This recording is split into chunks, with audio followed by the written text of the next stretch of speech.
Sambil berbicara, Goshen menjentikan lengan bajunya. Dan kilatan petir langsung terbentuk dan berjatuhan. Setelah terus-menerus membombardir tempat ini, dia mendengus dingin dan pergi. Shuqing melirik anggota ras roh kayu yang tubuhnya sebagian besar hancur di tanah. Dia kemudian menarik kembali pandangannya dan mengikutinya. Di tanah, wajah pohon besar yang layu itu menampakkan ekspresi pahit. Saat tubuhnya bergetar dan bergoyang, tatapannya tertuju pada punggung Shuqing yang menjauh. Sebenarnya ada benang keberuntungan spiritual di pergelangan tangan kanannya. Beberapa jam kemudian, di ujung dunia kecil ini, Goshen dan Shuqing mengakhiri perjalanan mereka. Sebelum dia pergi, Shuqing meminta Goshen untuk membiarkan dia merasakan sensasi menanggung aturan sendirian. Bagaimanapun, ini adalah sesuatu yang harus dia selesaikan di masa depan. Kalau tidak, dia tidak akan bisa berpatroli sendirian dan harus mengikuti yang lain setiap saat. Jika demikian, tidak ada artinya baginya untuk menjadi pion area C. Apakah kamu yakin? Goshen melirik Shuqing. Hanya kultivator Nazon Soul yang dapat menahan turunnya hukum dunia dan berjalan bersamanya. Meskipun Golden Core juga dapat melakukannya, hanya sedikit di antara mereka yang dapat mencapainya. Selain itu, sebagian besar dari mereka akan runtuh dalam waktu 3 hingga 5 tarikan napas. Shuqing terdiam. Setelah itu, ekspresinya berubah serius saat dia mengangguk dan membungkuk.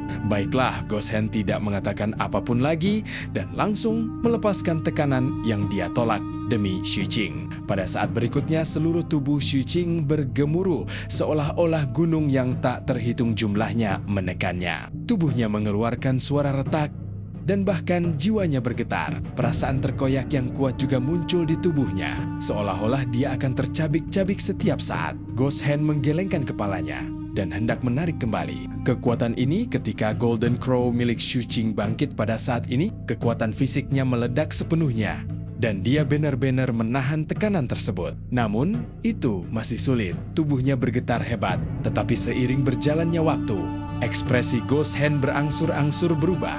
Setelah 100 kali tarikan napas, Shuqing nyaris tak mengangkat kepalanya dan menatap Goshen. Senior, aku harus mampu menahan jatuhnya hukum.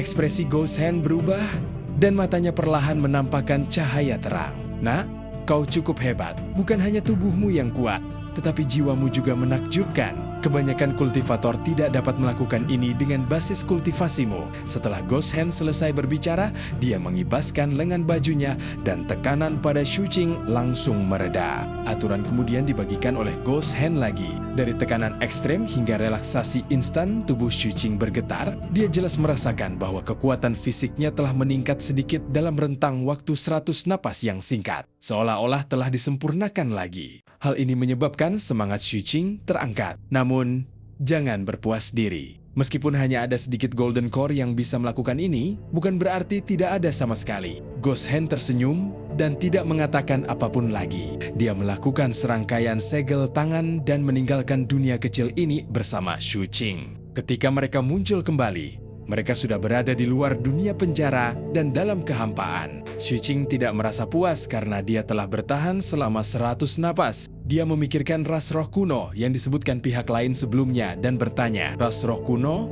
Kenang Goshen, ini adalah ras yang aneh. Dari sudut pandang sejarah, aku pikir ada alasan tertentu mengapa ras ini dikenal sebagai ras takdir surgawi. Konon, bakat bawaan ras ini sangat mencengangkan dan berhubungan dengan keberuntungan. Bakat ini dapat meningkatkan keberuntungan seseorang dan juga keberuntungan orang luar.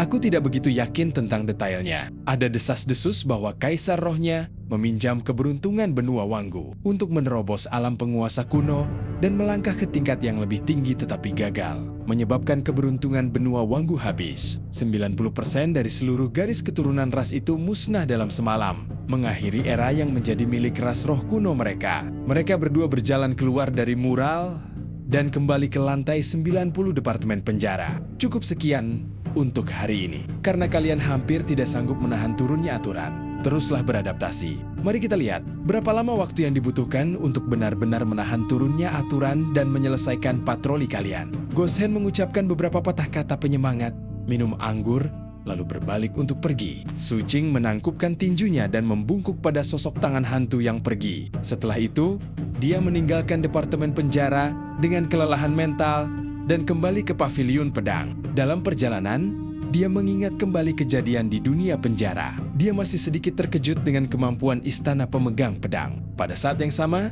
dia memikirkan sekitar 40 anggota ras kuasi abadi di dunia kecil. Ras yang hampir abadi. Jika aku ingin menyelidiki boneka abadi, kecuali aku bisa menuju ke ras kuasi abadi atau ras gelombang suci, akan terlalu sulit untuk menyelidikinya. Xu Qing menekan rasa lelah dalam pikirannya dan terdiam. Jika dia ingin mengetahui lebih lanjut tentang masalah ini, rintangannya akan besar dan akan sulit dihindari. Namun, Xu Qing sangat haus akan sumbangan militer 500.000, terutama untuk jasa kelas 2 itu. Lagi pula, dia tidak hanya membutuhkan sumbangan militer untuk pergi ke Gunung Morning Glow, tetapi dia juga membutuhkan prestasi pertempuran. Tatapan matanya tajam.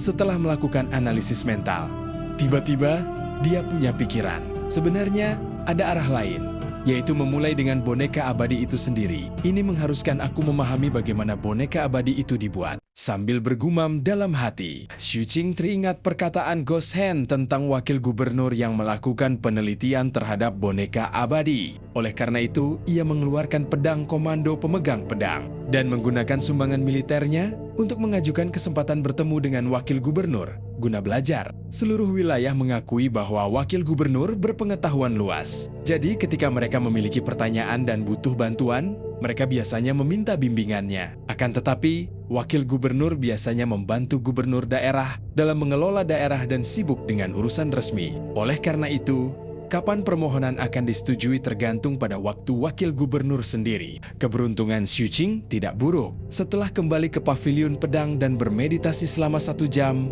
dia menerima balasan dari wakil gubernur. Xu Qing, wakil gubernur. Xu Qing mengeluarkan selembar batu giok dan memberi salam dengan hormat. Ada apa? Suara wakil gubernur terdengar lelah. Jelas, dia baru saja menyelesaikan pekerjaannya. Xu Qing tahu bahwa tidak baik untuk memakan waktu terlalu lama. Jadi dia hanya menyatakan permintaannya untuk memahami boneka abadi. Boneka abadi. Jika kamu punya waktu sekarang, datanglah ke sini. Aku akan membawamu untuk melihatnya. Mendengar jawaban wakil gubernur, semangat Xu Qing pun terangkat. Ia meninggalkan paviliun pedang dan langsung menuju kota. Malam masih muda, dan ibu kota daerah itu terang benderang. Banyak toko yang buka dan jalan-jalan dipenuhi manusia. Kadang-kadang, orang bisa melihat pemegang pedang dan patroli berpatroli di jalan-jalan. Xu Qing langsung menuju kediaman wakil gubernur di sebelah timur kota. Sesampainya di depan kediaman, ia menjelaskan maksudnya kepada para penjaga dan digiring ke ruang belajar wakil gubernur. Pemegang pedang Xu Qing meminta bertemu dengan wakil gubernur. Ekspresi Xu Qing tampak serius saat dia menangkupkan tinjunya dan membungkuk. Masuklah. Suara lelah wakil gubernur terdengar dari ruang kerja. Xu Qing mendorong pintu ruang kerja dengan pelan. Ia kemudian melihat wakil gubernur dan beberapa asistennya sedang meramu cairan obat. Di antara mereka ada pemegang pedang baru yang berada di kelompok yang sama dengan Xu Qing. Ketika pemegang pedang melihat Xu Qing, dia mengangguk. Setelah itu, dia mengikuti instruksi wakil gubernur dan menyiapkan cairan obat. Xu Qing tidak mengganggu mereka. Ia berdiri di samping dan menyapukan pandangannya ke seluruh ruang belajar. Ia melihat banyak bunga dan tanaman pot. Beberapa di antaranya adalah tanaman obat, dan beberapa lainnya adalah bunga biasa. Ekspresi wakil gubernur dipenuhi dengan kelelahan, tetapi matanya dipenuhi dengan semangat. Terlebih lagi, jelas bahwa mereka telah mencapai saat kritis. Dengan konsentrasi penuh, botol-botol cairan obat dicampur menjadi satu. Ketika akhirnya selesai, ia segera berjalan ke baskom berisi kamper dan dengan hati-hati menuangkan cairan obat ke dalam tanah. Namun, jelas terlihat bahwa ada penyimpangan dalam cairan obat. Tanaman itu layu dengan cepat. Wakil gubernur mengusap dahinya. Ia menatap Xu Qing dan hendak berbicara. Ketika slip giok transmisi suaranya bergetar. Setelah ia mengeluarkannya untuk melihatnya, ekspresinya menjadi sedikit serius. Xu Qing, gubernur daerah memanggilku. Aku tidak bisa menjelaskan boneka abadi kepadamu hari ini. Ini adalah beberapa informasi yang aku catat tentang boneka abadi sebelumnya. Kamu dapat memahaminya sendiri dan bertanya kepadaku jika ada sesuatu yang tidak kamu mengerti. Seolah-olah masalahnya agak serius. Wakil gubernur tidak mengatakan apa-apa. Setelah menyerahkan slip giok rekaman kepada Xu Qing, dia merapikan jubahnya. Sebelum pergi, dia mengangguk meminta maaf pada Xu Qing dan memerintahkan para asisten di ruang belajar untuk terus meramu ramuan. Setelah itu, dia buru-buru melangkah ke udara dan pergi. Xu Qing mengambil slip giok itu dan menangkupkan tinjunya. Melihat para asisten mulai meramu ramuan obat lagi, Xu Qing tahu bahwa tidak nyaman baginya untuk melihatnya lagi. Oleh karena itu, ia mengucapkan selamat tinggal dan meninggalkan kediaman wakil gubernur. Dalam perjalanan kembali ke paviliun pedang, kesibukan di daerah itu berangsur-angsur menghilang. Meskipun banyak toko masih buka, beberapa kios makanan ringan tutup. Tatapan Xu Qing menyapu dan dia melihat sebuah kios kecil yang menjual manisan buah-buahan yang sedang dikemas. Melihat manisan buah-buahan merah, dia memikirkannya dan membeli satu batang. Xu Qing menggigitnya sebelum melirik buah manisan di tangannya. Rasanya cukup enak dan jauh lebih enak daripada yang ditemukan di Seven Blood Eyes. Rasa manis dan asam bercampur dingin membuat Xu Qing teringat kenangan masa kecilnya di kota tanpa tanding. Ia melirik ke arah kios yang menjual manisan buah. Penjual di sana sudah pergi. Aku seharusnya membeli beberapa lagi, gumam Xu Qing dan menggigitnya lagi. Rasanya masih ada begitu saja. Di bawah sinar rembulan, dia memakan buah manisan itu sambil memeriksa informasi tentang boneka abadi di dalam slip giok yang diberikan oleh wakil gubernur. Catatan dalam lembaran giok itu sangat rinci dan bahkan dilengkapi dengan banyak gambar. Jelas, wakil gubernur telah mempelajari topik ini secara mendalam. Xu Qing melihat sekilas informasi itu dan merasa kagum terhadap pengetahuan mendalam wakil gubernur. Tepat saat dia hendak meninggalkan kota, ekspresinya tiba-tiba berubah. Dia mengangkat kepalanya dan melihat ke kejauhan. Di kejauhan, seorang kultivator setengah baya berjubah hitam berlari kencang, kecepatannya mencengangkan. Saat berlari, ia terus melambaikan tangannya, menyebarkan bubuk racun yang berterbangan bersama angin. Racunnya sangat kuat, begitu hinggap di beberapa tanaman. Tanaman itu langsung layu dan mengeluarkan bau busuk. Ada orang lain yang mengejarnya. Pengejarnya adalah seorang wanita berjubah Taois, pemegang pedang, dan bertopeng di wajahnya. Dia membawa sabit hantu jahat yang besar. Dia adalah Qing Qiu. Niat membunuh di matanya sangat kuat dan seluruh tubuhnya memancarkan aura mengerikan saat dia mengejar kultivator paruh baya itu. Namun, pihak lain memiliki kekuatan tempur 5 istana yang sama dengan Qing Qiu. Ditambah dengan racun yang menyebar bersama angin, Qing Qiu tidak dapat menutup jarak dengan mudah. Xu Qing melihatnya. Dia telah sering melakukan misi selama kurun waktu ini dan segera menyadari bahwa pria berpakaian hitam ini adalah seorang penjahat yang dicari. Dalam ingatannya, pihak lain memiliki nama panggilan, Kid. Oleh karena itu, Xu Qing punya beberapa kesan tentangnya. Namun, karena Qing Qiu mengejarnya, dia tidak berencana untuk berpartisipasi dan hendak pergi. Racun sedikit ini tidak berarti apa-apa bagi Xu Qing, tetapi setelah angin bertiup berlalu, sisa buah manisan di tangannya berubah menjadi hitam dengan cepat dan mengeluarkan bau busuk. Ekspresi Xu Qing langsung menjadi gelap. Dia mengangkat kepalanya dan menatap dingin ke arah pria berpakaian hitam yang telah melarikan diri ke kejauhan. Dia tiba-tiba mengangkat tangan kanannya dan melambaikannya. Tongkat bambu manisan buah di tangannya terbang keluar. Kecepatannya begitu tinggi hingga menimbulkan suara tajam udara yang terkoyak saat bergerak langsung ke arah pria berpakaian hitam itu. Pada saat itu juga, batang bambu manisan buah itu menembus kepala lelaki berpakaian hitam itu. Saat buah manisan hitam berbau itu berjatuhan satu demi satu, mata lelaki berpakaian hitam itu membelalak dan dia terjatuh ke tanah, mati. Manisan buah itu sangat lezat. Rasa yang mirip membangkitkan sebagian kenangannya tentang kota tanpa tanding. Oleh karena itu, dia tidak makan dengan cepat dalam perjalanan dan mengunyah serta menelan setiap suapan dengan perlahan. Namun, angin yang beracun merusak buah manisan tersebut. Setelah membunuh pria itu, Xu Qing menatap dingin ke arah Qing Qiu yang sedang berjalan mendekat. Meskipun dia tidak memiliki kesan yang baik tentang wanita ini, bagaimanapun juga, dia masih dalam sebuah misi. Oleh karena itu, dia berbicara dengan dingin. Aku tidak akan merampas sumbangan militermu. Saat dia berbicara, Xu Qing berbalik dan pergi.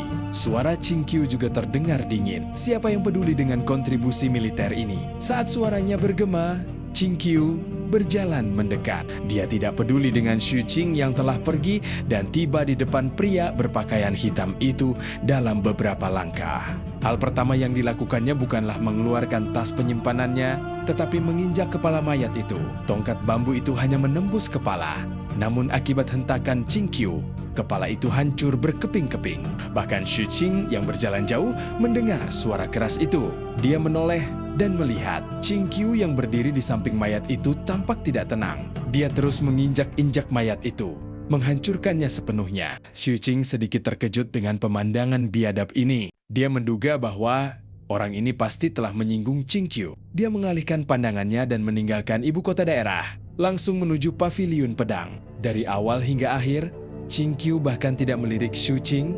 Setelah menghancurkan mayat pria berpakaian hitam itu, dia mengambil tas penyimpanan dari mayat yang hancur dan menatap pasta daging di tanah dengan jijik di matanya. Apakah kau layak menyebut dirimu sebagai anak kecil? Beraninya kau menodai nama ini. Ching Qiu mendengus dingin. Penjahat yang dicari ini awalnya bukan target misinya. Namun, sejak dia melihat bahwa nama panggilan pihak lain adalah Kid dalam daftar pencarian, dia mengincarnya dan ingin membunuhnya. Di hati Ching Qiu, sebutan anak kecil sangatlah sakral dan melambangkan keindahan. Oleh karena itu, dia tidak akan membiarkan siapapun menodainya. Benar, bunuh dia, binasa bersamanya. Hantu jahat itu baru berani bicara setelah sosok Xu Qing benar menghilang. Bunyinya menggema di benak Ching Qiu. Baiklah, apakah kau sudah menyelidiki masalah yang aku minta padamu?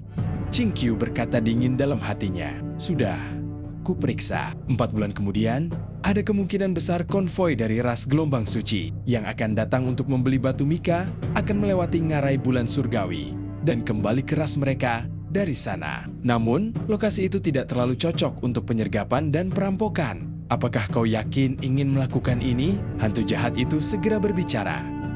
Ching Qiu tidak berbicara. Di bawah sinar bulan, dia berbalik dan berjalan ke kejauhan. Jika kau benar-benar ingin melakukan ini, kurasa kita harus siap binasa bersama mereka. Meskipun aku sudah lama menunggu hari ini, kurasa kau masih perlu mempertimbangkannya lebih lanjut. Hantu jahat itu sedikit ragu. Aku butuh sumbangan militer yang cukup untuk mengurangi masa jabatan aku. Aku harus merebut barang-barang mereka dan menukarnya dengan sumbangan militer. Ching Qiu dengan tenang menyampaikan pikirannya. Apakah itu sepadan? Masih ada 3 tahun, baru setengah tahun sekarang. Hantu jahat itu mendesah. Ia ingin binasa bersama musuh, tetapi ia tidak ingin mati bersama orang-orang biasa. Sebenarnya, target yang paling cocok untuk binasa adalah Madok. Ching Qiu secara otomatis mengabaikan beberapa kata-kata hantu jahat dan berbicara dengan tenang. Aku tidak sabar menunggu 3 tahun. Aku ingin pergi ke benua Nanhuang dalam setahun. Apakah kamu sudah memikirkannya? 3 tahun telah berlalu. Jadi apa salahnya jika 3 tahun lagi berlalu? Hantu jahat itu terus membujuk, menolak untuk menyerah. Mustahil. Akhir-akhir ini, aku merasa gelisah. Aku selalu merasa bahwa kakak Kid sedang menghadapi krisis hidup dan mati di benua Nanhuang. Aku tidak bisa hanya berdiam diri. Sekarang aku punya kemampuan untuk melindunginya. Aku ingin menemukannya. Aku berutang nyawaku padanya. Ching Qiu yang berjalan dalam kegelapan menyentuh batu kecil di tangannya. Matanya menunjukkan tekad saat dia berjalan semakin jauh. Pada saat itu, Xu Qing telah kembali ke paviliun pedang. Setelah dia duduk, dia mengeluarkan slip giok wakil gubernur dan mempelajarinya dengan saksama. Waktu terus berlalu. Saat langit mulai cerah, Xu Qing mengangkat kepalanya dan tatapan penuh perenungan muncul di matanya. Boneka abadi harus dimurnikan dari makhluk hidup dan mereka harus bersedia. Dia telah membaca isi dari slip giok ini berkali-kali dan mempelajarinya dengan saksama. Sekarang dia memiliki pemahaman yang lebih baik tentang penciptaan boneka abadi dari ras kuasi abadi. Tetapi, ini adalah rahasia utama dari ras kuasi abadi. Jadi mustahil bagi wakil gubernur untuk mencapai inti sebenarnya. Akan tetapi, isi yang tercatat dalam slip giok itu sudah cukup bagi Xu Qing. Terlepas dari apakah itu teknik rahasia, metode transformasi, atau 9 penyempurnaan dari kuasi immortal yang disebutkan di dalamnya. Ini sebenarnya tidak penting. Yang penting adalah bagaimana ras kuasi immortal memilih klan mereka sebagai bahan. Xu Qing menyipitkan matanya saat ingatan para anggota ras kuasi abadi di dunia penjara muncul dalam benaknya. Mungkinkah kesepakatan antara ketiga ras agar para tahanan dipulangkan setelah 10 tahun memiliki motif dan makna lain bagi ras kuasi abadi? Misalnya, memperbaiki para penjahat yang kembali menjadi boneka abadi. Biasanya, jika seorang penjahat mengalami banyak kematian di dunia penjara, mereka akan kehilangan semua ingatannya. Dengan cara ini, sampai batas tertentu, mereka akan memenuhi syarat untuk bersedia. Kilatan tajam melintas di mata Xu Qing.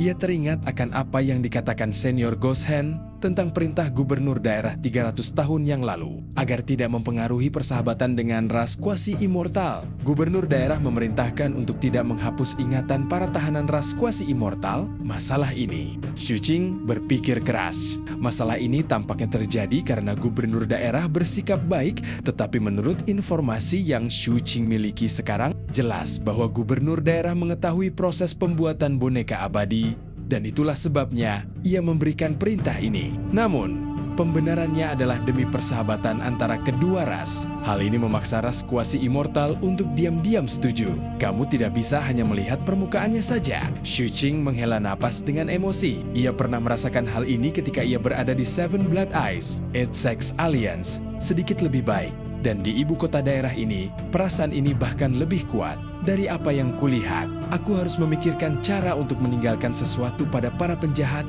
dari ras kuasi abadi yang akan dikirim kembali. Xu Qing merenungkan kelayakan masalah ini. Saat langit di luar mulai cerah, kilatan gelap muncul di mata Xu Qing. Dia bangkit dan pergi ke departemen penjara. Dia tidak pergi ke D132, juga tidak pergi ke area C. Dia pertama-tama pergi ke lantai 9. Di sana, dengan identitas dan wewenangnya sebagai pion di area C, dia memeriksa informasi semua tahanan di area D dan akhirnya menemukan petunjuk. Tidak semua anggota ras kuasi-immortal di penjara di area C. Ada sekitar 300 tahanan kuasi-immortal di area D. Di antara mereka, 17 orang akan segera mencapai batas waktu 10 tahun. Tidak lama kemudian, mereka akan dikirim kembali ke ras kuasi abadi. Pasti ada beberapa di antara 40-an kuasi immortal di dunia penjara pertama juga. Setelah memeriksa informasi tahanan, Xu Qing berpikir keras. Ia lalu berbalik dan pergi. Di area D27, ia menemukan pion di sana dan menyapanya sebelum membuat pengaturan. Terlepas dari apakah itu otoritas pion di area C atau reputasi Xu Qing di area D, pengaturan berjalan lancar. Di dalam kandang di D27, Xu Qing melihat ras kuasi abadi yang ingin ia lihat di bawah pimpinan pion sel ini. Seluruh tubuh lelaki setengah baya itu berwarna putih. Meskipun dia berada di dalam penjara, dia tetap memancarkan aura suci. Sekarang dia duduk bersila dan bermeditasi. Meskipun dia merasakan kedatangan para pion, ekspresinya tetap tenang. Ada rasa arogansi yang meresap dari tulang-tulangnya. Xu Qing, aku serahkan kuasi immortal ini padamu. Tapi jangan bunuh dia. Pion dari 27 pernah melihat genangan darah di D1 sebelumnya. Jadi dia mengingatkannya. Xu Qing mengangguk dan menangkupkan tinjunya sebagai tanda terima kasih. Bermainlah sepuasnya. Sang pion tersenyum dan membalas sapaan itu sebelum berbalik untuk pergi. Xu Qing menoleh dan membuka pintu kandang. Begitu dia masuk, anggota ras kuasi abadi itu mengangkat kepalanya. Matanya menyiratkan sedikit rasa jijik saat dia menatap Xu Qing. Begitu anggota kuasi immortal race itu berbicara, Xu Qing melangkah maju tanpa ekspresi. Dia mengangkat tangan kanannya dan langsung menampar bagian atas kepala kuasi immortal race. Saat telapak tangannya mendarat, basis kultivasinya menyebar. Tubuh anggota kuasi immortal race itu bergetar, dan dia memuntahkan seteguk darah, langsung pingsan. Xu Qing tidak suka membuang-buang napas dan tidak mau bicara terlalu banyak. Oleh karena itu, dia menjatuhkannya dengan satu pukulan telapak tangan. Sementara pihak lainnya tidak sadarkan diri, Xu Qing berjongkok dan mempelajari struktur tubuh ras kuasi abadi. Setelah menyelidiki dengan saksama, tatapan penuh perenungan muncul di matanya. Sambil merenungkan cara menyerang, ia terus mempelajari ras kuasi abadi. Dari waktu ke waktu, ia akan menebas beberapa kali untuk memeriksa struktur daging dan tulangnya. Tidak lama kemudian, ketika Xu Qing masih menganalisis, tubuh kultivator ras kuasi abadi itu bergetar, rasa sakit yang terus-menerus membangunkannya. Tepat saat dia hendak membuka matanya, Xu Qing berbicara dengan tenang. Orang yang kau bunuh adalah teman dekatku. Setelah itu, dia menampar lagi. Dengan suara keras, anggota ras kuasi immortal yang belum membuka matanya pun pingsan lagi. Begitulah, waktu terus berlalu. Ketika kultivator ras kuasi abadi itu terbangun 12 kali karena rasa sakit yang hebat, Xu Qing akhirnya selesai mempelajari tubuhnya. Pada saat itu, anggota ras kuasi immortal ini sudah dipenuhi luka-luka. Cara terbaik adalah membiarkan zat-zat anomaliku ada di dalam tubuhnya. Hanya dengan begitu zat-zat itu akan menjadi yang paling tersembunyi dan tidak akan ditemukan. Mengenai serangga-serangga hitam kecil itu, lupakan saja. Aku tidak bisa meremehkan ras kuasi abadi. Namun, zat-zat yang tidak lazim itu tidak boleh ditemukan. Ketika Xu Qing memikirkan hal ini, dia melambaikan tangan kanannya. Setelah kabut di sekitarnya menyelimutinya dan menghalangi persepsi di sekitarnya, istana ketiga di tubuhnya bergetar. Kali ini, bukan racun yang menyebar tetapi jejak zat anomali miliknya. Zat-zat anomali ini dapat menyerang semua hal, dan dia akan menjadi sumber semua keberadaan yang diserbu olehnya. Dia dengan hati-hati mengendalikan jejak zat anomali ini, membiarkannya memasuki tubuh ras kuasi abadi dan bersembunyi di lokasi ginjalnya. Dia tidak memilih jantung karena dalam ras kuasi immortal ada 5 jantung dan memiliki kemampuan pemulihan yang kuat. Bahkan jika dia menghancurkan 4 dari mereka, mereka tidak akan mati. Namun, saat itu, selama pelatihan rahasia, Ghost Hand telah mengatakan bahwa ginjal adalah titik fatal mereka. Oleh karena itu, setelah perlahan-lahan menyembunyikan zat anomalinya di dalam ginjal ras kuasi abadi, Xu Qing membubarkan kabut yang menutupi sosoknya dan berbalik untuk pergi menuju sel tempat anggota ras kuasi abadi kedua di penjara. Setelah dia pergi, anggota kuasi Immortal Race yang penuh luka dan diambang kematian itu terbangun. Ekspresinya menunjukkan kemarahan yang hebat, dan dia bahkan memeriksa tubuhnya dengan saksama. Setelah memastikan bahwa meskipun lukanya serius, hidupnya aman, dia menggertakkan giginya dengan keras dan matanya menunjukkan keganasan. Dia teringat apa yang dikatakan pihak lain sebelumnya dan tahu bahwa orang ini khusus datang untuk membalas dendam. Aku telah membunuh banyak orang. Siapa di antara mereka yang merupakan teman dekatnya? Namun, ini tidak penting. Aku akan segera dikirim kembali ke perlombaan. Saat aku keluar, aku pasti akan membalas siksaan ini beberapa kali lipat. Sementara kebencian di hati ras kuasi abadi begitu kuat, Xu Qing melakukan hal yang sama kepada semua anggota ras kuasi abadi yang hendak diusir. Setiap kali, dia akan mengubah penampilannya. Setiap kali, dia akan menuduh mereka dengan alasan yang sama. Semua ini dilakukan untuk mencegah anggota ras kuasi abadi ini merasakan bahwa dia telah merusak tubuh mereka. Mereka yang kurang informasi dan komunikasi secara keliru mengira bahwa itu adalah dendam pribadi. Setelah melakukan ini, Xu Qing meninggalkan area D dan pergi ke area C. Ada 2 anggota kuasi Immortal Race di area C yang akan segera dibebaskan. Namun, meskipun Xu Qing dapat menahan turunnya aturan dunia kecil, sulit baginya untuk bergerak bebas. Selain itu, waktunya terbatas. Oleh karena itu, dia hanya bisa mengesampingkan 2 anggota ras kuasi abadi untuk saat ini. Di waktu berikutnya, dia menggunakan seluruh energinya untuk beradaptasi dengan turunnya aturan dunia kecil di area C. Dia melangkah ke dunia kecil itu lagi dan menahan rasa sakit yang hebat saat tubuhnya runtuh lagi dan lagi. Namun, dia hanya bisa bertahan paling lama 300 kali. Itu jauh dari cukup baginya untuk menemukan anggota ras kuasi abadi dan menanamkan zat anomalinya. Aku harus menahan napas setidaknya 2000 kali. Setelah Xu Qing membuat keputusan, dia bekerja lebih keras. Selain itu,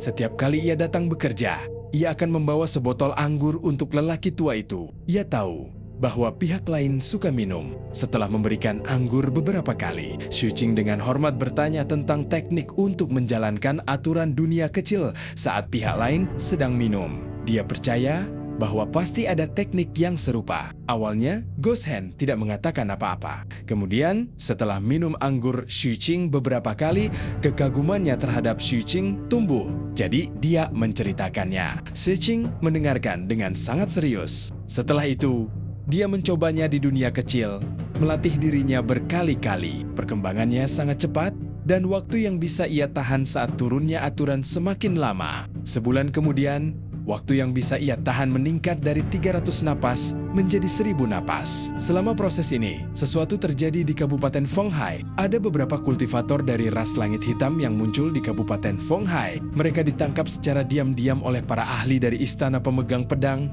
dan disiksa untuk mendapatkan pengakuan. Pada akhirnya mereka dikirim ke area C untuk ditindas. Masalah ini merupakan rahasia yang tidak diketahui orang luar. Xu Qing hanya mengetahuinya karena identitasnya sebagai pion di area C. Hari ketika mereka dikirim adalah saat dia bertugas. Tepat saat dia memasuki lantai 90, Xu Qing melihat Ghost Hand dan banyak pion dari penjara dunia pertama mengambil alih para tahanan. Itulah kali pertama dia melihat Black Heaven Race. Jika titik balik yang menyebabkan kemunduran umat manusia adalah pertempuran dengan ras surga mistik bulan api, maka ras surga hitam adalah pembunuh yang menunggu kesempatan untuk secara kejam membantai setengah dari umat manusia. Saat umat manusia akhirnya mendapatkan kembali vitalitasnya, pada saat itulah ras gelombang suci memilih menjadi ras bawahan ras langit hitam. Sebenarnya, dari sudut pandang sejarah, pengkhianatan Adipati Agung Hollywave saat itu lebih seperti rencana yang sudah direncanakan sebelumnya. Namun, zaman telah berubah dan sangat sedikit orang yang mengetahui kebenarannya. Xu Qing bahkan kurang tahu tentang hal ini. Semua pengetahuan sejarahnya diberikan oleh wakil gubernur selama pelatihan rahasia pemegang pedang. Namun, Xu Qing tahu bahwa ras langit hitam tidak menyukai sinar matahari. Oleh karena itu, ras ini dengan paksa menghancurkan matahari yang semula ada di atas mereka, menyebabkannya jatuh. Sejak saat itu, hanya ada bulan di seluruh wilayah Black Heaven Race. Dari sini, orang bisa melihat betapa kuatnya ras Black Heaven. Dan hari ini, dia akhirnya melihat para kultivator ras surga hitam. Sebanyak 4 kultivator Black Heaven dikirim ke area C, penampilan mereka berbeda dari manusia. Para anggota ras Black Heaven bertubuh sedikit kecil dan kurus. Tingginya kira-kira sama dengan anak manusia berusia 12 atau 13 tahun. Seluruh tubuh mereka berwarna abu-abu. Kepala mereka sangat besar, dan mereka tidak memiliki kelopak mata, seolah-olah mereka tidak akan pernah menutup mata mereka. Terlebih lagi, mata mereka besar dan hitam pekat. Rambut mereka seperti paku yang berdiri tegak seperti senjata. Bahkan di lantai 90 yang redup, ada cahaya tajam samar yang terpancar dari rambut ini. Saat ini, tubuh mereka ditutupi oleh beberapa lapis rantai, dan ekspresi mereka sangat sedih. Tubuh mereka penuh dengan luka-luka penyiksaan. Begitu parahnya, hingga tulang-tulang mereka terlihat. Jarum hitam panjang yang diukir dengan huruf-huruf kecil yang tak terhitung jumlahnya ditusukkan ke kepala mereka. Sementara Xu Qing mengamati mereka. Pemegang pedang yang mengawal tawanan ras langit hitam menyelesaikan proses serah terima dengan tangan hantu. Setelah menyadari tatapan Xu Qing, tangan hantu melirik ke 4 anggota ras langit hitam dan niat membunuh muncul di matanya. Ras langit hitam jarang ada di daerah Fanghai kami. Selagi dia bicara, dia memanggil para pion di area C di sampingnya dan meminta mereka untuk mengawal 3 kultivator Black Heaven ke dunia kecil itu.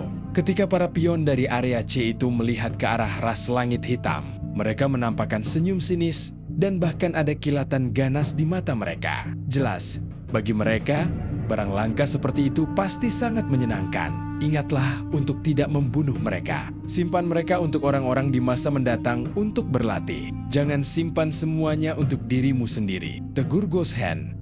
Para pion tidak keberatan. Mereka tertawa dan pergi bersama 3 orang Black Heaven. Tak lama kemudian, hanya Xu Qing, Ghost Han, dan seorang anggota Black Heaven yang tersisa di lantai ke-90. Ayo, Xu Qing, pelajaran selama pelatihan rahasia itu kurang contoh. Mari kita lanjutkan pelajaranmu hari ini. Ghost Hand menjilat bibirnya dan menatap Black Heaven yang sedang sekarat. Dia berjalan mendekat dengan senyum sinis dan mengangkatnya. Pada kenyataannya, sinar matahari harus sangat padat agar bisa berakibat fatal. Jika tidak, paling-paling mereka hanya akan merasa tidak nyaman. Mata Ghost Hand dipenuhi dengan kekejaman saat dia menjelaskan kepada Xu Qing secara rinci, perhatikan mata ras langit hitam.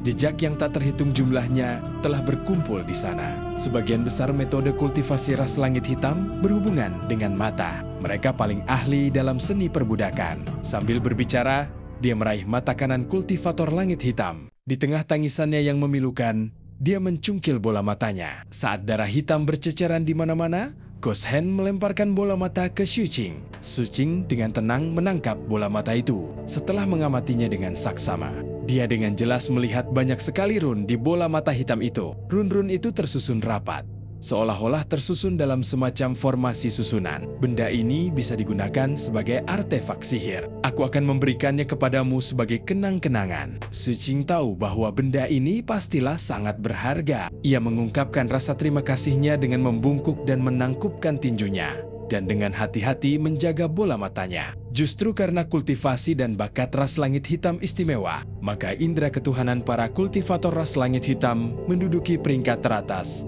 Bahkan di antara banyak ras, indera ketuhanan mereka begitu kuat sehingga dapat membunuh tanpa meninggalkan jejak, mengendalikan semua hal, dan memperbudak banyak ras. Adapun para ahli dari ras langit hitam, mereka dapat mewujudkan sesuatu dari ketiadaan. Ghost Hand terus mengutak-atik kultivator Black Heaven Race di tangannya dan memperkenalkannya kepada Xu Qing secara terperinci. Karena itu, akan ada kristal otak di otak ras langit hitam nilainya bahkan lebih besar. Kristal otak juga merupakan kunci bagi para kultivator ras ini untuk menyerap zat-zat anomali dan menggunakannya untuk kultivasi. Dahulu kala ada manusia yang mengambilnya dan mencoba menggabungkannya ke dalam tubuh mereka. Tetapi semuanya gagal. Apa yang kukatakan hanyalah kekuatan dasar ras ini. Ras Black Heaven sangat besar. Jadi ada banyak sekte dan keluarga di dalamnya, dengan jalan dan mantra yang tak terhitung jumlahnya dari semua jenis. Selain itu, ada juga rambut mereka. Ini juga senjata paling dasar dari ras langit hitam. Rambut itu mengandung racun yang dapat meredupkan dan memadamkan jiwa. Jika kamu bertemu mereka di masa depan, kamu harus berhati-hati. Ghost Hand hendak melanjutkan ketika Shu-Ching ragu sejenak sebelum berbicara pelan. Senior, bisakah kau memberiku seutas tali sebagai kenang-kenangan? Ghost Hand tertawa. Dia langsung mematahkan 3 duri rambut Black Heaven Race dan melemparkannya ke Shu-Ching. Setelah itu, dia terus menjelaskan tentang Black Heaven Race kepada Shu-Ching. Menjelang akhir, dia hanya berbicara sambil membedah kultivator ras surga hitam. Ekspresi Shu-Ching tidak berubah dari awal hingga akhir. Dia tidak merasa kasihan karena dia tahu bahwa jika dia ditangkap oleh klan langit hitam, ada kemungkinan besar hal yang sama akan terjadi padanya. Perseteruan mematikan antara kedua ras itu diketahui oleh semua orang di Wanggu. Namun, ia merasa bahwa kali ini tangan hantu senior tampaknya tidak sedang memberikan pelajaran. Sebaliknya, ia tampaknya menggunakan pelajaran tersebut sebagai alasan untuk memuaskan hobinya. Namun, Shu-Ching pura-pura tidak melihatnya dan mendengarkan dengan saksama. Begitu saja, 2 jam kemudian, di bawah tatapan tidak puas Ghost Hand, pelajaran berakhir. Sayang sekali, jumlah spesimennya terlalu sedikit. Lain kali aku akan menjelaskannya kepadamu dengan baik. Ghost Hand menjilat bibirnya dan mengeluarkan sebotol anggur untuk meneguknya. Dia menyenandungkan lagu kecil dengan gembira dan berjalan ke dunia kecil itu. Di area C yang ada sekarang bukan lagi 4 orang kultivator Black Heaven, melainkan 3. Shu-Ching menangkupkan tinjunya dan membungkuk, memperhatikan saat rombongan lainnya pergi. Kehidupan Shu-Ching tidak berubah karena kedatangan para penjahat dari ras langit hitam. Semuanya berjalan seperti biasa. Setiap hari, selain sesekali pergi ke D132, ia menghabiskan sebagian besar waktunya pergi ke penjara dunia untuk mematuhi peraturan. Waktu yang ia tahan juga meningkat dari 1.000 napas menjadi lebih dari 1.500 napas. Tepat saat ia semakin dekat dengan target yang telah ia tetapkan untuk dirinya sendiri. Sang kapten, yang telah lama menghilang, tiba-tiba mengirimkan suaranya. Adik laki-laki, apakah kamu ada di paviliun pedang? Pada saat itu, Shu-Ching baru saja kembali ke paviliun pedang. Ketika dia mendengar cara kapten memanggilnya, dia tahu bahwa ada orang luar atau sesuatu telah terjadi. Oleh karena itu, dia mengirimkan transmisi suara untuk menjawab. Setelah sekitar 15 menit, kapten membawa Ning Yan yang memiliki ekspresi khawatir di wajahnya. Begitu mereka memasuki paviliun pedang Shu-Ching, sang kapten mendorong Ning Yan dan menatap Shu-Ching sambil tertawa. Adik kecil, anak ini punya sesuatu yang ingin dia sampaikan kepadamu, tetapi dia tidak berani datang sendiri. Jadi, dia memohon kepadaku untuk menjadi perantaranya. Shu-Ching berdiri dan menangkupkan tinjunya serta membungkuk kepada kapten. Setelah itu, dia menatap Ning Yan dengan dingin. Tersapu oleh tatapan Shu-Ching, Ning Yan secara naluriah menggigil dan wajahnya menjadi sedikit pucat. Kenyataannya, dia tidak punya pilihan selain mencari Chun Erniu dan memintanya untuk membantu menghubungi Shu-Ching. Kakak senior Shu-Ching, Ning Yan buru-buru menyapa. Shu-Ching tidak mempedulikannya, dia malah menatap kapten. Kapten itu sekali lagi mendesah dalam hati bahwa sungguh nyaman berada bersama Shu-Ching. Hanya dengan satu kalimat darinya, pihak lain tahu apa yang sedang dipikirkannya. Membungkuk tadi jelas untuk memberinya muka di hadapan orang luar. Bukankah anak ini mendapat status pemegang pedang semu di Provinsi Yinghuang? Oleh karena itu, dia harus mengikuti penilaian lagi di ibu kota daerah. Dia telah lulus semua ujian, tetapi bagian terakhir mengharuskan pemegang pedang dari provinsi untuk merekomendasikannya. Apakah kau ingin membantunya? Kapten itu mengedipkan mata pada Shu-Ching. Shu-Ching sekilas tahu bahwa kapten telah mengambil keuntungan atau memiliki sesuatu yang perlu dilakukan Ning Yan. Kalau tidak, kapten tidak akan menangani masalah ini tanpa keuntungan. Shu-Ching memikirkannya. Jika hanya Ning Yan yang datang ke sini, dia tentu akan menolaknya. Namun, karena kakak laki-lakinya sudah berbicara, Dia terdiam sejenak sebelum mengangguk. Melihat Xu Qing setuju, Ning Yan langsung terkejut. Ia menyadari bahwa rumor tentang Chun Erniu yang tidak dapat diandalkan itu salah. Hari ini ia menyaksikan sendiri betapa mengesankannya Chun Erniu karena ia mampu meyakinkan Xu Qing untuk setuju. Ia buru-buru mengucapkan terima kasih. Dan mereka memutuskan untuk bertemu di kantor catatan Istana Pemegang Pedang dalam 7 hari. Ia lalu membungkuk dan pergi. Kapten tidak pergi. Setelah Ning Yan pergi, dia duduk di seberang Xu Qing dan mengeluarkan sebuah apel untuk dimakan sambil tersenyum. Qing kecil, karakter Ning Yan ini bagus, tidak ada masalah besar. Jangan khawatir dan rekomendasikan dia. Kapten, apakah kamu membutuhkannya? Tanya Xu Qing. Seni kultivasinya istimewa. Dulu, ketika dia dipermainkan oleh King Qin begitu lama, dia sebenarnya tidak terluka. Kilatan aneh muncul di mata kapten saat dia berbicara dengan suara rendah. Aku menggigitnya diam-diam, tetapi aku tidak bisa menggigit kulitnya.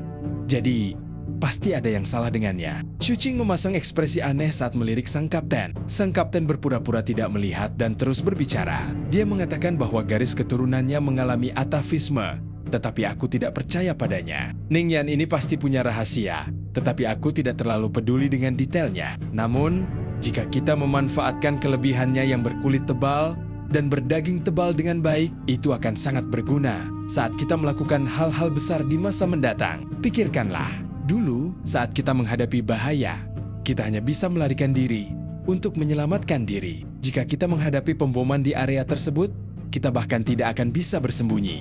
Ning Yan ini sangat tangguh. Sang kapten berkedip. Xu Qing juga berkedip. Percayalah, Little Qing, aku tidak akan salah. Ning Yan ini berbakat, jadi kita harus membuat pengaturan terlebih dahulu.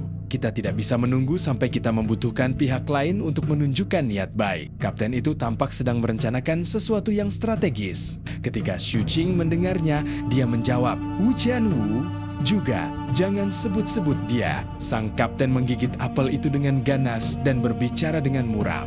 Setelah itu, dia mengganti topik pembicaraan dan memasang ekspresi misterius. Qing kecil, apakah beberapa kultivator langit hitam baru-baru ini dikurung di departemen penjaramu? Setelah bertanya, mata sang kapten berbinar saat dia menatap Xu Qing dengan penuh harap. Meskipun dia tahu bahwa kapten selalu mendapat informasi lengkap, masalah ini pada awalnya merupakan rahasia. Xu Qing hanya mengetahuinya karena identitasnya sebagai pion. Oleh karena itu, dia melirik kapten dengan heran. Pikirkan cara untuk mengamati beberapa kultivator Black Heaven itu. Akan lebih baik jika kamu dapat merekam cara bicara, tindakan, penampilan fisik, dan hal-hal lainnya. Semakin rinci, semakin baik. Berikan padaku setelah kau selesai merekamnya. Aku sangat membutuhkannya. Melihat ekspresi Xu Qing, sang kapten tahu bahwa dia benar. Kilatan di matanya semakin kuat saat dia menjilat bibirnya dan berbicara dengan lembut. Qing kecil, sudah hampir waktunya bagi kita untuk melakukan sesuatu yang besar. Mata Xu Qing menyipit. Saat ini, ia mendambakan kontribusi militer. Selama bertahun-tahun, meskipun tindakan kapten biasanya tidak dapat diandalkan. Setiap kali ia melakukan sesuatu yang besar, keuntungannya cukup besar. Tentu saja, risikonya juga sama tinggi. Namun Xu Qing merasa bahwa hidup di dunia ini sebenarnya penuh risiko. Karena memang begitu, selama keuntungannya cukup baik, maka risikonya sepadan. Terlebih lagi karena dia telah menginvestasikan banyak batu roh kali ini. Apakah ini ada hubungannya dengan klan Langit Hitam? Xu Qing berpikir keras dan menatap kapten itu. Sang kapten memasang ekspresi yang tidak dapat dimengerti dan duduk di sana sambil memakan apel sambil tersenyum bangga pada Xu Qing. Qing kecil, aku sudah pernah bilang padamu sebelumnya bahwa Istana Pemegang Pedang sangat menghargaiku. Kalau tidak, mereka tidak akan memberiku posisi penting ini. Selama kurun waktu ini, aku telah lama mempelajari kantor catatan prestasi secara menyeluruh. Aku mengetahui mobilisasi dan pengaturan pemegang pedang seperti punggung tangan aku. Kecuali orang ini mencatat kontribusi militernya. Di bawah mataku yang bisa melihat semuanya, tidak ada yang bisa disembunyikan. Kaptennya sombong, seakan dialah yang mengarahkan segalanya. Xu Qing menghela napas dengan emosi dan sedikit kekaguman muncul di hatinya. Dia benar-benar mengagumi kapten itu. Bagaimanapun juga, pekerjaan sipil yang tidak mencolok seperti itu sebenarnya bisa sangat berguna di tangan kapten. Untuk bisa melakukan ini, sudah cukup menunjukkan bahwa sang kapten jauh lebih berbakat dibandingkan dengan Ning Yan. Qing kecil, Kamu masih terlalu tidak berpengalaman. Kamu harus belajar lebih banyak dariku. Mengerti? Jangan berpikir untuk pergi berpetualang dengan anak-anak nakal itu setiap hari. Apa gunanya? Kamu bekerja keras sampai mati dalam perjalanan dan tetap saja tidak bisa mendapatkan banyak sumbangan militer. Ngomong-ngomong soal ini, aku tidak punya pilihan selain memarahimu. Lagi pula, aku harus mengurus semuanya sendirian selama kurun waktu ini. Shi Qing berkedip dan bisa mendengar ketidakpuasan sang kapten. Ini adalah ketiga kalinya sang kapten mengungkapkan emosi seperti itu selama periode waktu ini. Oleh karena itu, ekspresi Shi Qing mengungkapkan kekaguman yang muncul dalam hatinya sebelumnya. Pada saat yang sama, ia mengeluarkan sebuah apel besar dan menyerahkannya kepada kapten. Kapten awalnya tidak ingin mengambilnya, tetapi dia secara naluriah menerimanya. Dia melirik Shi Qing dan hendak berbicara ketika Shi Qing berbicara dengan lembut. Kakak senior tertua, beberapa waktu lalu, Peri Zhishuan membawaku menemui beberapa sahabatnya di ibu kota daerah. Salah satu dari mereka bernama Li Sit. Sang kapten tercengang, tidak mengerti arti kata-kata. Tiba-tiba, Shi Qing, apa hubungannya denganku? Apa yang terjadi? Little Qing, apakah kamu pamer padaku? Jika bukan karena suratku. Shi Qing melirik sang kapten terbatuk. Jika bukan karena surat itu. Ekspresinya berubah serius dan dia berbicara dengan hikmat. Sebenarnya sudah lama aku ingin memberitahu kamu. Kita, para kultivator, perlu menyendiri. Hanya dengan begitu kita dapat memiliki tekad sekuat baja untuk menyempurnakan keyakinan kita. Hanya dengan begitu kita dapat menghadapi semua kesulitan dengan tenang. Wanita, apakah ini sama lezatnya dengan apel? Sang kapten menggigit apel itu dengan ganas dan menunjukkan sedikit rasa jijik. Itu adalah puncak-puncak dan batu-batu besar yang menghalangi jalan kita. Itu adalah belenggu yang memengaruhi kecepatan menghunus pedang kita dan merupakan neraka. Kamu harus berhati-hati tentang ini. Jangan belajar dari Old Earth sebelumnya. Ketika aku menyarankanmu untuk mengikuti Peri Zhishuan, itu sebagian besar hanya lelucon. Ekspresi Shi Qing berubah saat mendengar ini. Dia memikirkannya dengan saksama dan merasa bahwa apa yang dikatakan kapten itu masuk akal. Dia mengangguk setuju. Kakak senior tertua benar. Kalau begitu, aku tidak akan mengenalkanmu pada sahabat Peri Zhishuan. Sang kapten tercengang, matanya terbelalak, dan dia berhenti memakan apel itu. Apa yang kau katakan? Perkenalkan, aku. Shi Qing mengangguk, tampak sedikit malu. Kakak senior tertua, aku salah. Awalnya, Senior Li Sitao dari Istana Pengamatan meminta aku untuk memperkenalkannya kepada seseorang. Aku terlalu berpikiran sempit dan tidak menyangka hal itu akan memengaruhi keinginan dan keyakinan kamu. Kakak senior tertua, Li Sitao, kedengarannya tidak buruk. Apakah dia tampan? Tanya kapten itu tiba-tiba. Baiklah. Shi Qing terkejut dan mengangguk. Sang kapten bersemangat, tetapi berusaha sekuat tenaga untuk mengendalikan diri. Ia berdiri dan meletakkan tangannya di belakang punggungnya. Ia lalu menghela napas panjang. Adik laki-laki, kakak laki-laki tertuamu telah sendirian selama 26 tahun. Ini agak terlalu lama. Kapten itu menoleh dan menatap Shi Qing. Kita, para kultivator, perlu menyendiri. Shi Qing ragu-ragu. Dalam kehidupan seorang kultivator, ada persahabatan, sihir, kekayaan, dan tanah. Di antara semuanya, persahabatan adalah yang terpenting, kata kapten dengan sungguh-sungguh. Puncak dan batu-batu besar yang menghalangi jalan ke depan. Shi Qing ragu-ragu. Kalau kita tidak mengerti gunung, bagaimana kita bisa melewatinya? Kata sang kapten dengan tegas. Itu adalah belenggu yang akan memengaruhi kecepatan menghunus pedang kita dan merupakan neraka. Shi Qing menatap kapten itu. Ekspresi sang kapten tampak sedih. Ia menatap dunia di luar jendela pavilion pedang dan mendesah pelan. Jika bukan aku yang masuk neraka, siapa lagi? Shi Qing menatap kapten tanpa suara. Kapten sama sekali tidak merasa canggung dan menatap Shi Qing tanpa malu-malu. Lama kemudian, Shi Qing menghela napas dan mengangguk. Kapten, kamu harus makan lebih banyak jeruk bali. Sang kapten sangat gembira dan tidak mempermasalahkan Shi Qing yang menyebutkan buah pomelo lagi. Ia berlari ke sisi Shi Qing dan mengambil 3 buah apel besar. Ia menyerahkannya kepada Shi Qing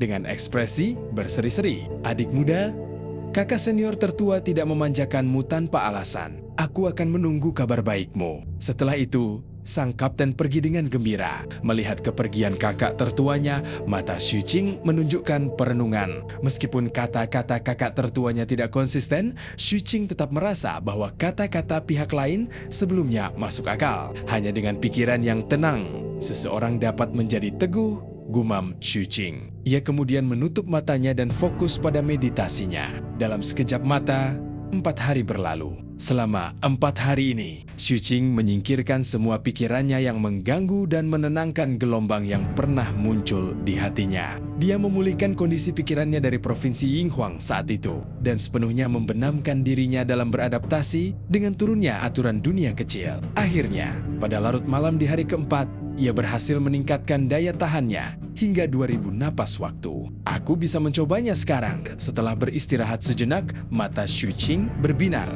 Dia tidak langsung berhenti bekerja, tetapi kembali memasuki dunia mural di lantai ke-90. Berjalan di kehampaan, Xu Qing tiba di luar penghalang cahaya seperti kulit telur dengan sangat akrab. Dia bergegas maju dan bergerak maju, muncul di atas dunia kecil di awan. Tekanan yang sangat besar langsung turun, seolah-olah gunung telah runtuh dan perasaan terbelenggu yang tak terlihat muncul di hatinya.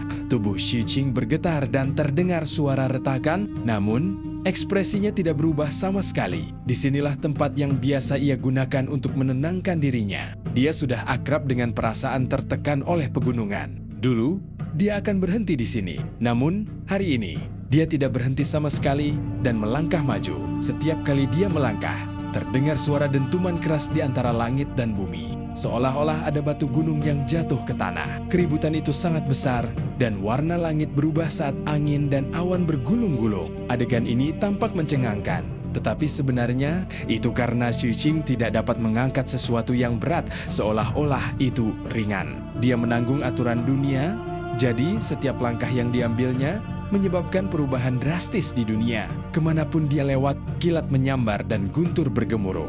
Awan di sekitarnya bergejolak, tampak sangat menakjubkan. Saat Xu Qing terus bergerak, ekspresi makhluk non-manusia yang tersembunyi di tanah berubah ketika mereka melihat Xu Qing. Meskipun mereka juga tahu bahwa performa Xu Qing belum mencapai kondisi di mana ia bisa berjalan bebas. Mereka mengerti bahwa semakin seperti ini, semakin berbahaya keadaannya. Hal ini karena dia tidak bisa mengendalikan aturan sepenuhnya. Jadi tidak dapat dihindari bahwa aturan akan menjadi kacau. Ini memang benar. Saat tubuh Xu Qing turun sedikit, 7 hingga 8 perubahan iklim muncul di sekelilingnya. Terkadang hujan asam, terkadang badai petir, dan terkadang angin kencang. Tanah di bawah kakinya juga terkena dampaknya. Dataran berubah menjadi pegunungan, dan pegunungan berubah menjadi danau yang terus berubah dan tidak dapat distabilkan. Keadaan ini baru akan tenang setelah dia pergi. Oleh karena itu, ketika Xu Qing menundukkan kepalanya, hal pertama yang dilihatnya adalah sejumlah besar penjahat bergegas keluar dari tempat persembunyian di tanah dan melarikan diri ketakutan. Tentu saja, ada juga beberapa penjahat yang sudah terlalu sering mati dan hampir kehilangan ingatan mereka. Mata mereka bersinar saat mereka langsung menuju Xu Qing, ingin meminjam kekuatan aturan yang tidak terkendali untuk bunuh diri. Jika mereka meninggal karena aturan, mereka tidak akan diatur ulang. Itu bisa dianggap sebagai bentuk kelegaan. Xu Qing mengerutkan kening. Dia mengangkat tangan kanannya dan menekan ke bawah sambil berbicara dengan tenang. Ruang di sekitarku terbatas dan tidak ada seorang pun yang bisa mendekatiku. Begitu dia selesai berbicara, aturan tak kasat mata dunia ini di tubuhnya tiba-tiba bergetar. Pada saat berikutnya, suara retakan terdengar dari dunia dan benang tak kasat mata menyebar dari semua makhluk hidup, menyebar dari segala sesuatu di dunia dan akhirnya berkumpul di samping Xu Qing.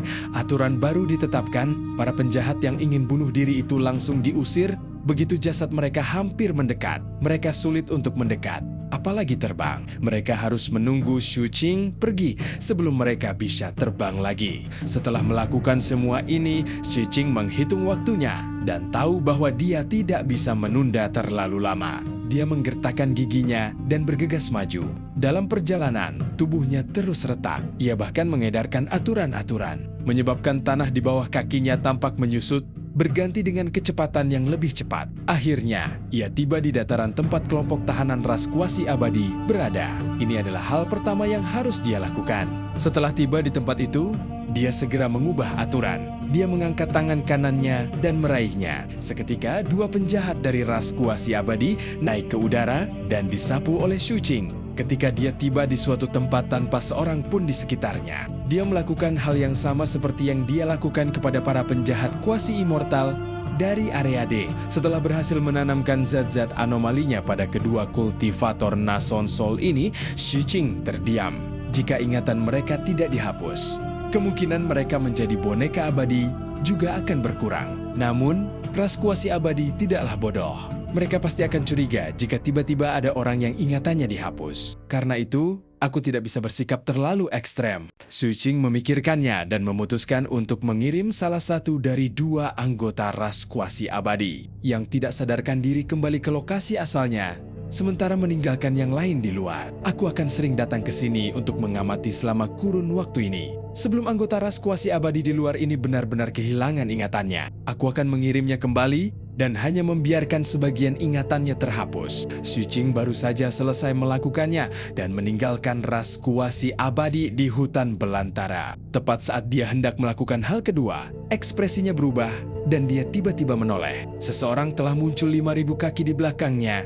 Pada suatu saat, apa yang sedang kamu lakukan? Shu Qing memandang penjaga dari area C dan merasakan fluktuasi kultivasi jiwa baru lahirnya. Dia pernah melihat pihak lainnya sebelumnya, tetapi mereka belum bertukar kata apapun. Menghadapi pertanyaan orang ini, Shu Qing berpikir keras. Dia melihat ke area ini dan menunjukkan ekspresi minta maaf. Aku sedang melakukan percobaan. Sang pion menatap dingin ke arah Shu Qing, lalu melirik ke arah anggota ras kuasi abadi yang hendak terbangun di tanah. Ini adalah tempat yang aku jaga. Kau seharusnya memberitahuku sebelumnya. Gubernur daerah telah memerintahkan agar para tahanan dari ras kuasi abadi dibebaskan dari rasa sakit karena kehilangan ingatan mereka. Masalah hari ini hanya akan terjadi sekali. Dengan itu dia berbalik dan meninggalkan tempat ini tanpa menghentikan Shu Qing. Bagaimanapun, semua orang adalah pion. Meskipun kultivasi Shu Qing tidak berada di alam Nason Soul, dia masih memiliki hak untuk berurusan dengan penjahat. Meskipun masalah ini sedikit melanggar aturan, mereka tidak memiliki dendam satu sama lain. Pihak lain juga menunjukkan ekspresi minta maaf, jadi dia tidak mau repot-repot menanggapinya dengan serius. Shu Qing juga tahu bahwa dia telah ceroboh. Tindakannya tidak pantas dan tidak masuk akal. Sebenarnya, dia tidak akan melakukan kesalahan ini. Bagaimanapun, ini adalah apa yang dia lakukan di area D. Namun, dia baru saja mencoba berpatroli hari ini, dan area serta waktunya belum ditentukan. Jadi, dia tidak tahu siapa yang bertanggung jawab atas area ini. Tidak dapat dihindari bahwa dia akan ceroboh. Aku minta maaf. Ekspresi Shu Qing serius. Dia menangkupkan tinjunya dan membungkuk kepada pion yang telah pergi. Pion yang telah pergi melambaikan tangannya dengan punggung menghadap Shu Qing sebagian besar. Ketidaksenangan di hatinya menghilang. Ketika sosok pihak lain tidak terlihat lagi, Shu Qing berbalik dan pergi. Awalnya dia memiliki hal kedua yang harus dilakukan, yaitu menemukan 3 kultivator langit hitam dan meninggalkan tanda di tubuh mereka untuk diamati. Namun, saat ini dia berubah pikiran dan tidak mencari lagi. Sebaliknya, tubuhnya melayang ke udara dan meninggalkan dunia kecil ini. Saat perasaan hukum yang menimpanya menghilang, Shu Qing menghela napas panjang dan kembali ke departemen penjara. Setelah muncul di departemen penjara, Shu Qing segera menemukan tangan hantu dan mengatakan kepadanya bahwa dia dapat mematuhi hukum dan berpatroli secara mandiri. Di sudut lantai 90, Ghost Hand yang sedang berbaring di kursi goyang dan minum, mengangkat kepalanya dan mengamati Shu Qing begitu cepat. Ekspresi Ghost Hand menunjukkan keterkejutan. Dia melakukan serangkaian segel tangan dan menunjuk ke mural tersebut. Seketika, mural tersebut memancarkan cahaya lembut. Gambar asli di dalamnya menjadi kabur, membentuk pemandangan baru. Adegan itu memperlihatkan Shu Qing sedang berpatroli di dalam. Namun, adegan itu hanya memperlihatkan Shu Qing turun ke dunia dan tidak memperlihatkan tindakan selanjutnya. Nah, kau tidak jahat. Ghost Hand tidak melihat lagi. Ia melambaikan tangannya dan membubarkan suasana, melemparkan sebuah token kepada Shu Qing. Kamu bertugas menjaga wilayah timur ke-13. Shu Qing menerima token itu dan mengangguk dengan sungguh-sungguh. Setelah itu, dia memikirkannya dan berbicara dengan lembut. Aku menempatkan anggota ras kuasi abadi di luar area yang ditugaskan untuk sebuah eksperimen. Ini masalah kecil. Ghost Hand terkekeh. Dia tentu saja sangat menyadari masalah ini. Sebagai penguasa penjara, dia sangat jelas tentang hal di dunia penjara. Dia juga mengerti bahwa semua pion di bawahnya sebenarnya tidak jujur dan melakukan segala macam hal yang berhubungan dengan masalah pribadi mereka. Namun, pada akhirnya, mereka semua adalah pemegang pedang tanpa niat jahat. Paling-paling, mereka hanya akan membuat segalanya mudah bagi diri mereka sendiri. Dia menutup mata terhadap hal seperti itu. Lagi pula, bahkan dia kadang-kadang melakukan hal ini. Su Qing mengambil inisiatif untuk mengatakan hal ini membuatnya sangat bahagia. Melihat ini, Su Qing tahu bahwa dia telah melakukan hal yang benar. Tidak ada gunanya menyembunyikan beberapa hal. Sebaliknya, hal itu akan menimbulkan kecurigaan yang tidak perlu. Oleh karena itu, setelah merenung, dia berbicara lagi. "Senior, aku ingin melihat beberapa kultivator Black Heaven itu." Ghost Hand tertawa dan menunjuk ke arah kepingan giok di tangan Su Qing. "Saat aku menjelaskannya padamu terakhir kali, aku bisa tahu kalau kau cukup tertarik. Kau bisa melihat tempat yang kau jaga." Su Qing tertegun saat mendengar itu. Dia lalu membungkuk dalam-dalam kepada Ghost Hand dan berbalik untuk pergi. Melihat Su Qing yang hendak pergi, Ghost Hand menyesap anggurnya sambil memancarkan kekaguman di matanya. Dia memang sangat mengagumi Su Qing, terlepas dari apakah itu metodenya meracuni si Ghost di awal, kemampuan pemahamannya di kemudian hari, atau kesopanannya yang terus-menerus.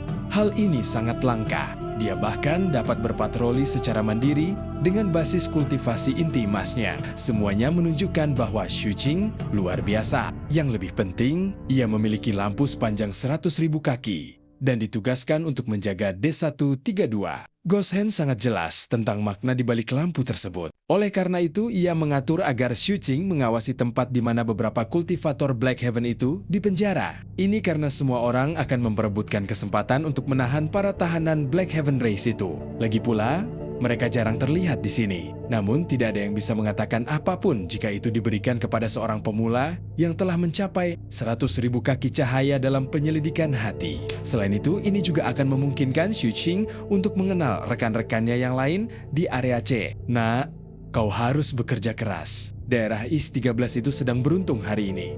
Ghost Hand meneguk anggur dalam jumlah banyak dan berbaring di kursi goyang sambil bersenandung pelan. Sampai jumpa di episode berikutnya.